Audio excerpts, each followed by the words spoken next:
Assalamualaikum warahmatullahi wabarakatuh. Shalom, Om Swastiastu, Namo Buddhaya, Salam Kebajikan Rahayu. Perkenalkan, kami dari kelompok 6 akan menjelaskan mengenai proposal proyek Pancasila kami yang berjudul Pencegahan Penyakit Eksim pada Siswa-siswi SDN Hegermana 1 dengan Pembiasaan Hidup Bersih dan Penggunaan Produk yang Tepat. Tentunya pengajuan proposal proyek kegiatan ini dilatar belakangi oleh beberapa masalah yang terjadi di negara kita seperti pentingnya menjaga kebersihan diri. Kebersihan adalah hal yang mutlak dibutuhkan oleh setiap orang. Tentunya kebersihan diri juga menjadi sangat penting dan merupakan cermin kehidupan seseorang. Terdapat banyak hal yang dapat dilakukan untuk menjaga kebersihan diri, seperti membiasakan mandi paling sedikit 2 kali sehari, selalu mengganti pakaian setelah berkegiatan dengan pakaian yang bersih, mencuci tangan sebelum makan, dan hal-hal lainnya. Berbagai kegiatan pembiasaan hidup bersih tentunya membutuhkan beberapa macam sabun seperti sabun mandi, sabun pembersih pakaian, dan sabun cuci tangan. Sabun oleh Badan Standarisasi Nasional tahun 2021 didefinisikan sebagai sediaan pembersih kulit hasil reaksi saponifikasi dan netralisasi antara basa organik atau anorganik dengan lemak, minyak, wax, asam, atau resin tanpa menimbulkan iritasi kulit. Sabun yang mengandung minyak aprikot akan menghasilkan kesan halus, lembut, melembabkan kulit, dan mencerahkan kulit yang zat-zat di dalamnya memiliki manfaatnya masing-masing. Penggunaan formula sabun yang tidak sesuai dengan fungsinya dapat menyebabkan berbagai macam masalah kesehatan pada kulit pengguna. Salah satunya adalah penyakit eksim. Dermatitis atopik atau disebut juga dengan eksim merupakan suatu penyakit kulit yang bersifat kronik yang menyebabkan gatal, timbul pada area predileksi tertentu, dan beresiko menyebabkan peradangan kulit. Pada umumnya, penyakit kulit bukan merupakan penyakit mematikan sehingga keberadaannya seringkali diabaikan oleh penderita dan tidak dianggap serius. Namun jika diabaikan tanpa pengobatan yang tepat, kondisi kulit ini dapat menimbulkan dampak negatif pada status emosional, hubungan sosial, dan kegiatan sehari-hari. Dapat juga menyebabkan penurunan kualitas tidur dan memengaruhi produktivitas terutama pada anak-anak. Pada negara industri seperti Indonesia, prevalensi penyakit dermatitis atopik pada anak-anak cenderung lebih banyak, 13 hingga 20% dibandingkan pada orang dewasa. Dermatitis atopik cenderung meningkat bersama dengan umur pasiennya karena pasien dengan usia di atas 5 tahun cenderung mengalami komplikasi. Di daerah Jatinangor sendiri, sebanyak 15% dari kasus dermatitis diderita oleh anak berusia 6 hingga 12 tahun. Desa Hegermana menduduki peringkat pertama pada kasus penyakit dermatitis ini, dengan persentase 27%. Pengobatan penyakit kulit sangat kompleks dan tidak menghasilkan 100% hasil terapi yang sesuai. Biaya pengobatannya juga tinggi. Pengobatan yang kompleks dan biaya yang tinggi menjadi salah satu dasar bahwa sebaiknya penyakit ini segera dicegah. Maka dari itu, kami ingin melakukan suatu program pencegahan penyakit eksim dimulai dari anak-anak. Pencegahan ini dilakukan mulai dari pembiasaan hidup bersih, penggunaan formula sabun yang tepat, dan meningkatkan kepedulian masyarakat akan bahaya penyakit eksim. Hal tersebut tentunya dapat mengurangi kasus penderita penyakit eksim. Kegiatan ini tentunya selaras dengan sila kedua Pancasila, yaitu kemanusiaan yang adil dan beradab. Menyamakan perlakuan kepada setiap masyarakat perlu dilakukan untuk mencapai sila ini. Dalam hal ini, menyamakan perlakuan yang kami lakukan adalah dengan menyusur ke daerah-daerah kecil seperti ke daerah Kecamatan Jatinangor. Selain itu, kami juga melakukan kegiatan ini untuk menjunjung nilai kemanusiaan dengan cara melakukan usaha pencegahan penyakit eksim pada anak-anak usia 6-12 tahun. Penyesuaian interaksi dalam memberikan penyuluhan juga kami perhatikan agar anak-anak dapat mencerna informasi dengan lebih mudah. Oleh karena itu, kami mengharapkan perubahan kebiasaan dalam diri anak-anak sebagai hasil nyata dari penegakan nilai-nilai pada sila kedua Pancasila. Adapun dalam proyek aksi kami ini, akan ada beberapa pihak yang akan kami libatkan. Yang pertama, ada klinik kesehatan. Kami libatkan klinik tersebut untuk mencari informasi atau sharing-sharing terkait formulasi-formulasi yang terkandung dari suatu produk yang cocok atau sesuai dengan penyakit eksim. Selanjutnya, ada toko sabun. Kami akan bekerjasama dengan toko sabun untuk mendapatkan sabun dengan merek yang berkualitas dan tepat untuk mencegah penyakit kulit terutama eksim. Kemudian yang terpenting, keterlibatan pihak keluarga dari sang anak, yang kami sangat harapkan agar lebih mengawasi kebiasaan-kebiasaan sang anak dalam menjaga kebersihan badannya dan mencegah penyakit kulit eksim. Dan yang terakhir, ada pihak sekolah, yang kami harapkan pula agar lebih mengawasi murid-muridnya dalam menjaga kebersihan badannya. Selanjutnya adalah rumusan masalah. Kami memiliki 3 acuan utama yang menjadi fokus bagi kami dalam menentukan rumusan masalah ini. Yang pertama adalah tingkat pengetahuan dan tingkat kesadaran. Yang kedua adalah faktor dan yang ketiga adalah dampak.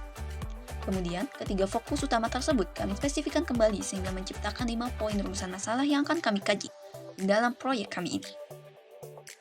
Rumusan masalah yang pertama adalah bagaimana tingkat kesadaran dan tingkat pengetahuan anak usia 6 hingga 12 tahun mengenai penyakit eksim ini.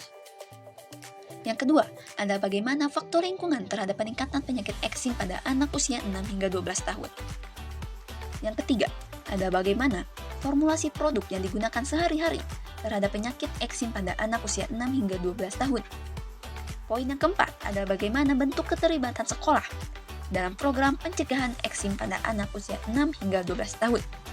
Dan yang kelima, ada bagaimana pengaruh eksim pada kualitas hidup anak, baik dalam segi psikologis, sosial, maupun fisik anak tersebut. Selanjutnya, saya akan menyampaikan tujuan dari kegiatan yang akan kami laksanakan. Yang pertama, meningkatkan pemahaman anak-anak di SDN Hegarmana 1 mengenai penerapan hidup bersih dan sehat. Yang kedua, adanya perubahan kondisi kesadaran anak-anak di SDN Hegarmana 1 menjadi lebih baik. Kesadaran yang dimaksud meliputi sadar akan kebersihan diri sendiri, sadar akan pentingnya pemilihan produk, dan sadar akan bahaya dari penyakit eksim. Dan tujuan yang ketiga adalah mengurangi risiko terjadinya penyakit eksim pada anak-anak di SDN Hegarmana 1. Kemudian, saya akan memaparkan manfaat kegiatan yang dapat diperoleh apabila kegiatan ini berlangsung dengan baik. Manfaat ini kami fokuskan kepada siswa-siswi SDN Hegarmana 1 beserta orang tuanya. Yang pertama, dapat membiasakan hidup bersih dimanapun dan kapanpun. Yang kedua, terhindar dari penyakit eksim. Dan yang ketiga, dapat memilah produk dengan baik sehingga produk yang digunakan memiliki formulasi yang tepat.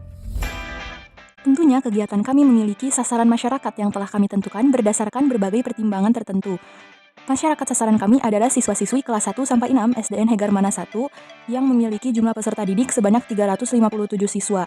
Sayangnya, dalam sekolah ini hanya ada total 11 pengajar. Kurangnya jumlah pengajar di sekolah dapat menjadi indikasi bahwa tidak semua siswa mendapatkan perhatian penuh dari pengajar di sekolah. Dalam kasus ini, khususnya dalam hal menjaga kebersihan diri. Kemudian, kami pun telah melakukan survei lapangan terhadap lingkungan sekolah dan diketahui bahwa saat ini pihak sekolah tengah melakukan renovasi terhadap beberapa bangunan sekolah. Adanya renovasi tentunya membuat lingkungan sekolah dan udaranya cenderung lebih kotor, sehingga dapat meningkatkan risiko terjadinya penyakit eksim. Oleh karena itu, kami memilih untuk melakukan kegiatan di SDN Hegarmana 1. Selanjutnya mengenai metode pelaksanaan kegiatan, jenis kegiatan yang akan kami lakukan di kegiatan penyuluhan ini. Yang pertama adalah penyampaian materi. Kami akan memberikan materi kepada seluruh siswa-siswi mengenai penyakit eksim dan cara mencegahnya. Lalu selanjutnya akan diadakan permainan tradisional yang melibatkan aktivitas di luar ruangan sehingga akan menimbulkan keringat pada siswa-siswi dan kami akan membiasakan untuk mengganti baju setelah berkegiatan. Selanjutnya ada penyebaran media untuk orang tua siswa. Jadi siswa-siswi akan diberikan brosur mengenai informasi-informasi dan akan disampaikan kepada orang tuanya. Selanjutnya kami juga akan melakukan pemberian sabun mandi kepada setiap siswa yang tentunya sudah sesuai dengan formula yang tepat sehingga bisa menjadi acuan untuk penggunaan yang baik ke depannya. Selanjutnya masuk ke dalam roadmap kegiatan. Di dalam roadmap kegiatan, kami telah menyusun ke dalam 10 tahapan, mulai dari tahap brainstorming ide pokok hingga tahap pelaksanaan kegiatan yang dilengkapi dengan tujuan dan aktivitas-aktivitas terperinci di dalamnya. Tahap pertama ada brainstorming ide pokok. Di dalam tahap ini, kami telah melaksanakan sesi diskusi, peninjauan kasus, serta asistensi bersama asisten dosen dan dosen pembimbing untuk memperoleh wawasan tambahan. Yang kedua, yaitu tahap penentuan topik dan judul proyek. Di dalam tahap ini, kami telah melakukan evaluasi pro dan kontra dari setiap ide, serta melakukan sesi diskusi untuk menyepakati topik final. Tahap yang ketiga, yaitu tahap pengumpulan data-data relevan. Kami telah mengidentifikasi instansi dan jurnal-jurnal yang relevan, melakukan kunjungan dan wawancara dengan instansi tersebut, serta melakukan pencarian literatur secara daring. Pada tahap keempat, yaitu tahap penentuan lokasi proyek. Pada tahap ini, kami menganalisis data-data terkait lokasi untuk meninjau urgensi di tiap lokasi, serta melakukan diskusi tim untuk menentukan lokasi berdasarkan data dan kriteria dari proyek kami. Tahap kelima, yaitu tahap survei daerah. Kami melakukan kunjungan, melakukan dokumentasi kondisi dan potensi tantangan, serta berinteraksi dengan masyarakat untuk mendapatkan wawasan.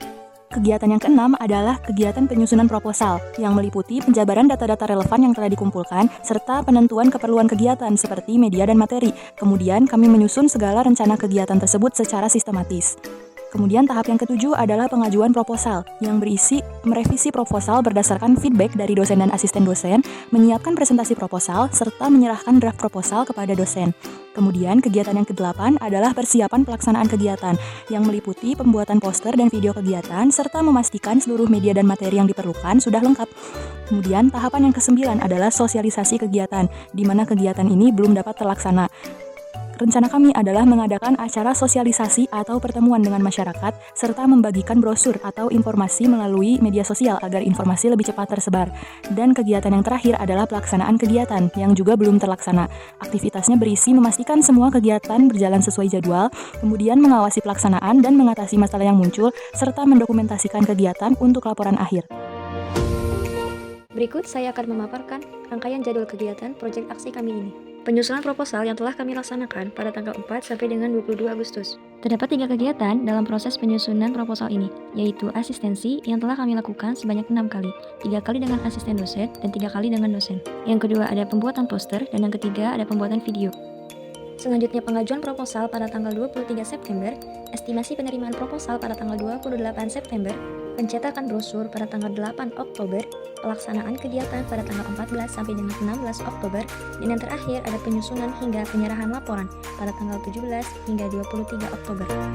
Untuk merealisasikan kegiatan ini, terdapat rancangan anggaran biaya yang kami perlukan untuk membeli barang ataupun keperluan lainnya. Yang pertama adalah pencetakan brosur, yang nantinya brosur ini akan diberikan kepada orang tua dari masing-masing siswa-siswi dengan total harga Rp499.800. Kemudian terdapat pencetakan poster A3 dan juga laminating poster A3, yang nantinya poster ini akan ditempel pada dinding-dinding sekolah SDN Hegermana 1, dengan total harganya adalah Rp60.000.